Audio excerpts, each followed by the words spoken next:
Can you explain the excerpt that I read? So in Matthew, Jesus is born in Bethlehem. They flee immediately to Egypt.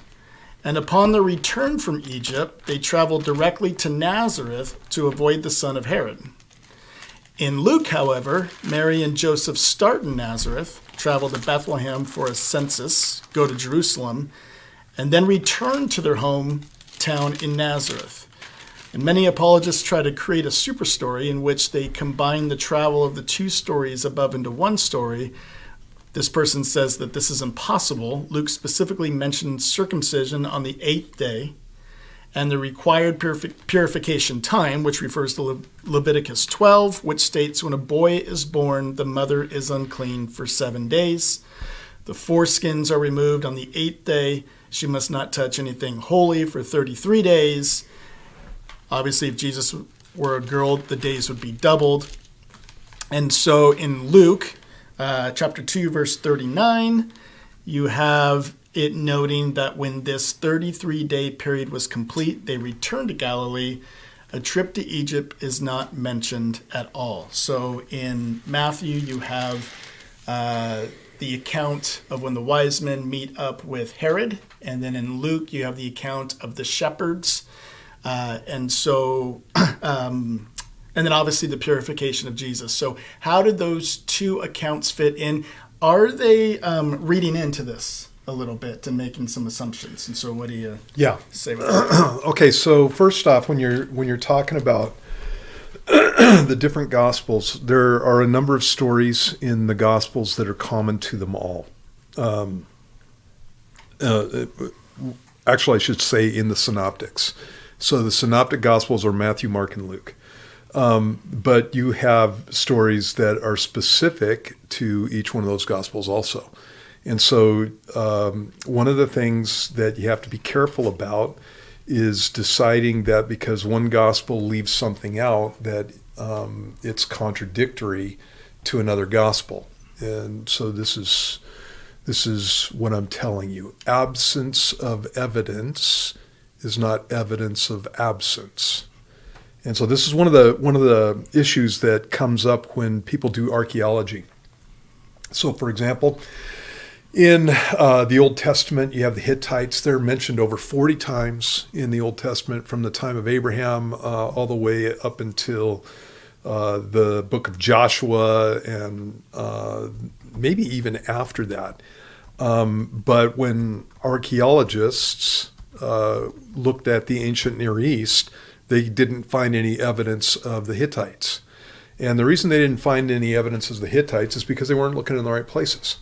And so what ended up happening is back in the 1800s, the early 1800s, they started finding different types of hieroglyphics and different cities that they didn't know who the originators were, and turns out it was the Hittites. There was a Hittite empire, just like the Bible said, and the Bible is the only historical book that actually mentioned the Hittites. It's one of the reasons that people thought that the Bible was in error in talking about Hittites. And so that's a great example of absence of evidence does not equal evidence of absence. The fact that you haven't found something or it's not in the passage that you're reading doesn't mean that it's not there. It just means that it's not spoken about there.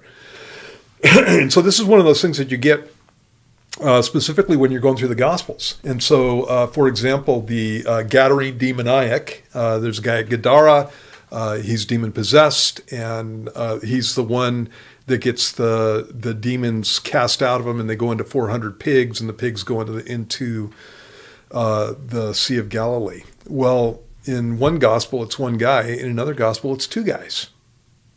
And so one Gospel writer has left out basically half the story, in the sense that there's only one guy mentioned there.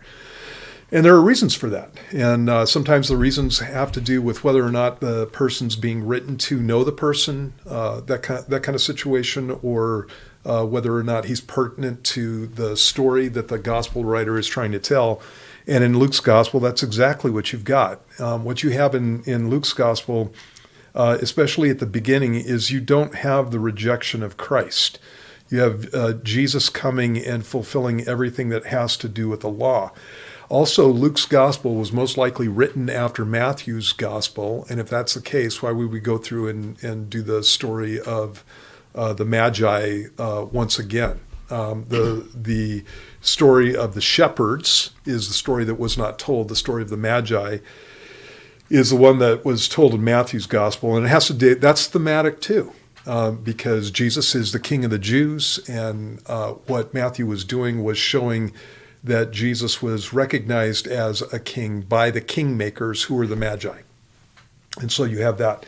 So when you're going through and you're looking at Luke's gospel is obviously about the birth of Christ. Specifically, the birth of Christ is spoken about and where he was born, how he got there.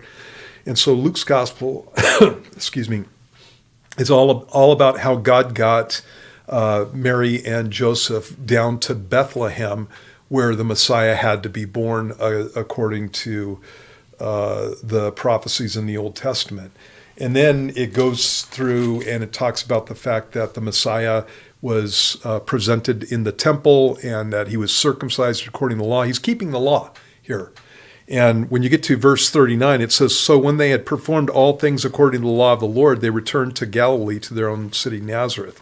It doesn't say after 33 days. Mm-hmm.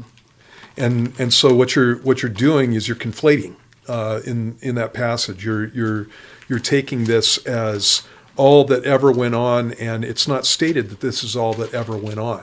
All that's stated is they performed all the things that were necessary in the law, and then it was after that that they went to Nazareth. When you look at Matthew's gospel, Matthew's gospel is not about the birth, the story of the Magi specifically. It's not about the birth of Christ. It's about the presentation of Jesus to the kingmakers as being the King of the Jews. And so when you look towards the end of Matthew's story about this, when Herod kills the children in Bethlehem, he determines the time when the star appeared, and he kills the children according to that timing. And so it's all the young boys that are 2 years old and under. The other thing that you have in this passage is you don't have Jesus being spoken of as being an infant. There's a word that's used in Greek for infant, and there is a word that's used for toddler, and the word that's used for toddler is the one that's used in Matthew chapter 2. And so when you see this whole thing, it says in verse 8, he sent them to Bethlehem and said, "Go and search carefully for the young child." That's the word that means toddler. "And when you have found him, bring back word to me that I may come and worship him also." Excuse me, I'm getting over a flu. "And when they heard the king, they departed. The star which they had seen in the east went before them, and it came and stood over where the young child was." And again, you had that phrasing there.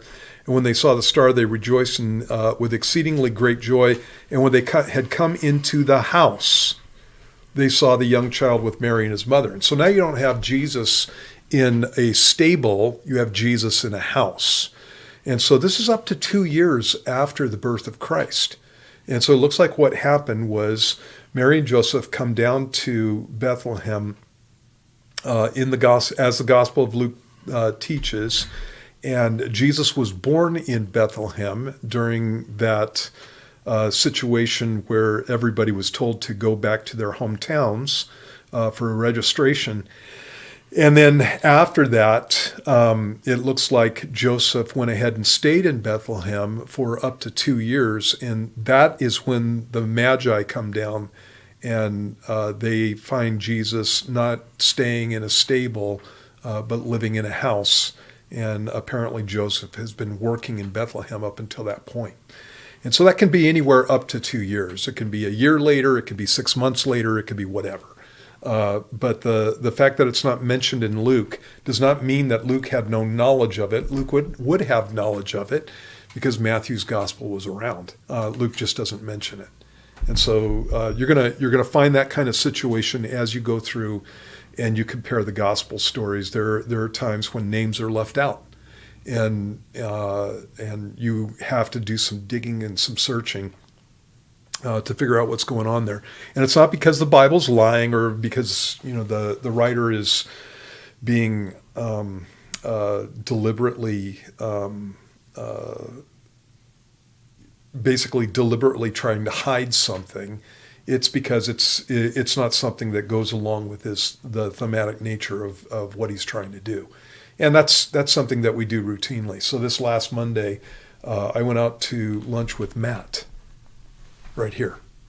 And and I could tell you guys that. And then Mike is sitting here, and I could tell Mike, last Monday I went out to lunch with Aaron Vasquez. Aaron Vasquez, right? And so I'm having a conversation with him about Aaron Vasquez. And then I could tell somebody else that I went out to lunch with Mitch Dunphy. And the reality is I went out to lunch with all three of them. And so depending on the context of what I'm trying to bring across, I'm just talking about one of those three individuals, or I could be talking about all three of them at the same time. And the fact that I've left something out doesn't mean that it didn't happen. And the assumption that it didn't happen because I left it out is an assumption on your part. And so you have to watch out for that. Mm-hmm. And so that's all that is. Yeah. Yeah. There's a kind of this feeling you get when maybe it's because we look at the nativity scenes and we see the wise men there in the stable. Yeah. And when we read, and there's always three. yeah. Yeah. There's three. And when we read the story of Jesus's, when we read the story of Herod, we're thinking birth. Right. When we're reading it, and then we go into Luke and we read that, and so we glom it all together. I think you were talking about a couple Sundays ago about the miracles that the apostles did in the book of Acts, but it's spread out over a time of 30 years. Yeah. But it doesn't feel like that when you're reading exactly. it. Yeah. It feels like, man, this is just happening all the time, and things like that. And so, as a matter of fact, we're in Acts chapter 4. Is what we just did. And Acts chapter 4 is up to a year after Acts chapter 2. And so, it's probably right in there. And it could be up to 4 years after Acts chapter 2. And so we don't know the exact dating of that whole thing, but you have you have a couple of different miracles that take place there. They didn't happen, one Sunday after the next. Right. Yeah. Yeah. I think that's kind of where we get lost in it. Just the feeling that we get at Christmas, seeing the Magi there and things like that. And Steve does a study on it too, especially the study of the star of the wise men. Mm-hmm. And you'll get a good feeling of the dating of Jesus' birth. And then when the Magi see the star and when they come and see Herod, you'll see that there's a distance between those events. Yeah. There were a number of astrological events that took place over 3 years. Mm-hmm.